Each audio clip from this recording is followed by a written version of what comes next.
Hello, this is Kate from dailytarotgirl.com, and this is your weekly tarot card reading.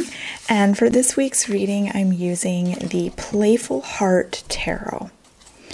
And this is actually a really, really fun deck. It's so colorful and uplifting. I love reading with it. All right, so I'm going to draw 3 cards.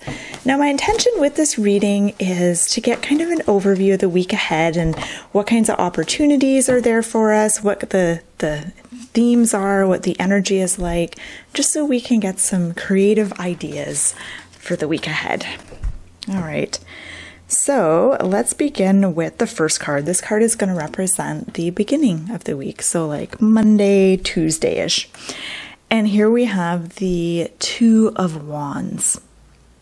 Now, the Two of Wands is an interesting card, and its message is about the need to pause, take a breath. That's my cat in the background, in case you heard that. It's about the need to pause, take a breath, and contemplate where you're at right now. So contemplate, I'm just gonna grab my cat. It's about contemplating how far you've come and how you've oh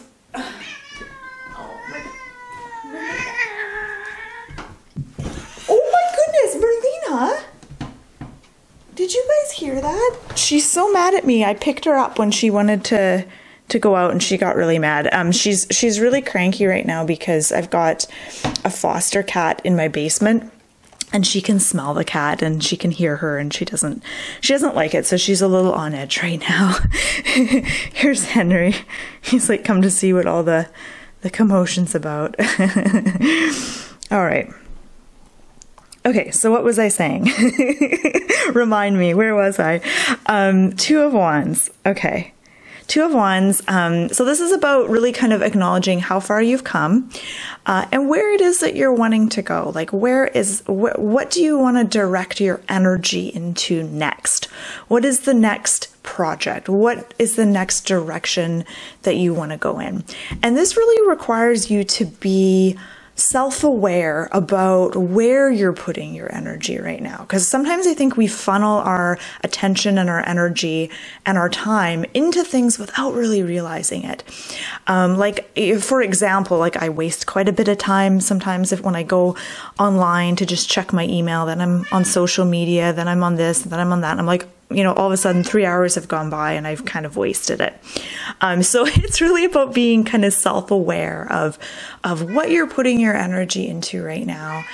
And do you want to keep doing that, or do you want to change course? Where do you want to put your precious energy and gifts and talents next? All right, middle of the week is the Wheel. So this is the Wheel of Fortune, number 10 in the Major Arcana. And I love how colorful this card is. It's so beautiful. All the cards in this deck are colorful, but this one in particular is really colorful. Oh my goodness. I don't know if you guys heard that, but Merlina and Henry are fighting now. I'm glad I'm only going to have my foster cat for a couple more days. She's just going to get her surgery and then she's going to recover. So actually 5 more days. And then hopefully my household will be a little more peaceful cat-wise. All right. So the Wheel, number 10. The Wheel, I love this because there's a little kind of Buddha figure right in the middle of that wheel. And the wheel, the message of the wheel is about remembering to stay centered within yourself and to be aware of things that pull you out of yourself. And these are things that might get you really riled up, or things that really distract you, things that you have a huge emotional response to. And this is just reminding you to stay centered and be self-aware. I always like to use the analogy of, an actual wheel. If you situate yourself on the outer edges of the wheel, you're going to feel the round and around turning motion much more dramatically than if you're at the center of the wheel. And when you're at the center of the wheel, you can observe things from afar. You can see the bigger picture. So this is about maybe practicing whatever helps you get centered. So I'm going to say like maybe practicing some meditation or some yoga or whatever helps you stay centered and calm within yourself. Because when you're in that calm place, that's where you make the best kinds of decisions. When you get pulled out of yourself and you're riled up about something, you tend to react instead of respond. So this is just a reminder to go back to your center and to kind of ground yourself. I feel like there's another message with this card though, and I'm drawn to the 4 quadrants here, and they represent the 4 seasons. We have snow here that's like winter. Is this spring? Summer? I don't know. Different seasons. Different seasons are happening here.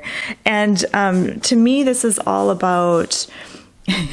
My cats are being absolutely ridiculous right now. They're running around chasing each other. I feel like the message of this card is that your life and the world is in constant flux, and there's these cycles and seasons that are always happening. Things are always changing, but things kind of repeat themselves. So while everything's always changing and growing, there's also certain patterns that get repeated. And sometimes you can really take advantage of those patterns. Like for example, the moon phases, the phases of the moon. So, using when the moon is full, that's a time of more activity and maybe more action. And, the lead up to the full moon is a time when energy is building. This is a time to be working on projects and stuff like that. And then as the moon is waning, that's a time to sort of become less busy. And then when it gets to when the moon is dark, that is when you want to really kind of go within, cultivate more stillness in your life, less busyness, things like that. So there's a way to kind of capitalize on those cycles. Let's move on to the end of the week. So Friday, Saturday, and Sunday, the weekend. And here we have the Empress. So really powerful reading. We've got 2 major arcana cards. The Wheel is a major arcana card, and number 3, the Empress, is also a major arcana card. All right, so the Empress. This is one of my favorite cards. I love the Empress. So the Empress is a card of creativity.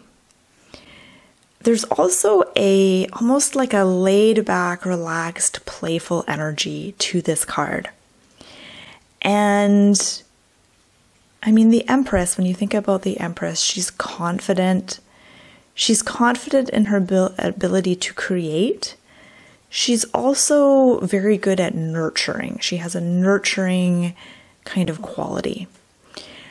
The message I'm getting here is this weekend is a good time to really explore your creative side and to really think about how you can nurture your creativity.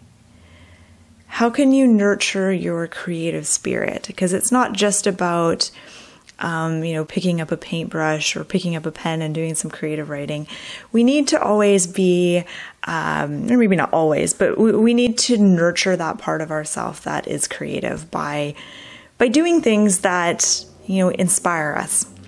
So a few suggestions that pop into my head is one way of nurturing creativity is to create a space that, to create a space for yourself where you just let yourself be playful. Because I think the one thing that stops us when we're going to be creative is we're like, oh, what if what I create isn't very good? What if I do this painting and it's totally shitty? Or what if I write a short story and it just sucks, it's not very good. And I think a lot of people just stop there. And to really nurture your creativity, you need to give yourself permission to be lousy at something and really embrace that and be like, it's okay. It's the process of creativity that is important, not necessarily the end result. Because the better you get at that process of creating things, that's when you finally will start creating things that are really, really amazing. Because not everything you create is going to be amazing, right?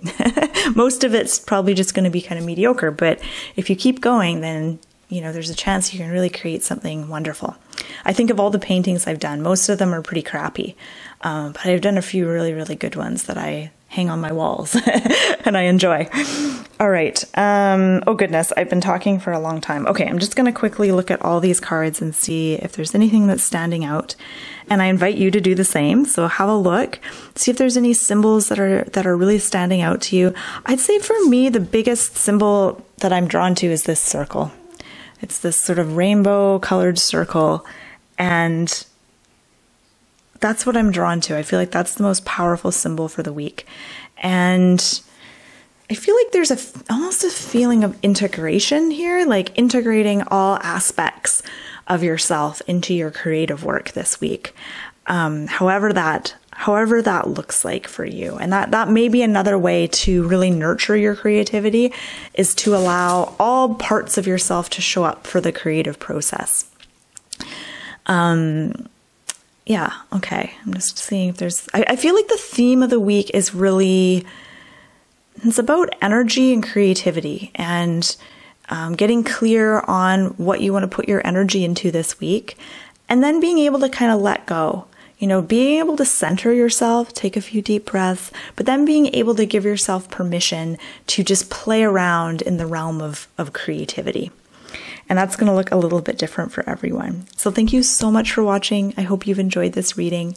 If you want to learn more about reading tarot cards, you can check out my website, dailytarotgirl.com. And I hope you have a wonderful, wonderful week.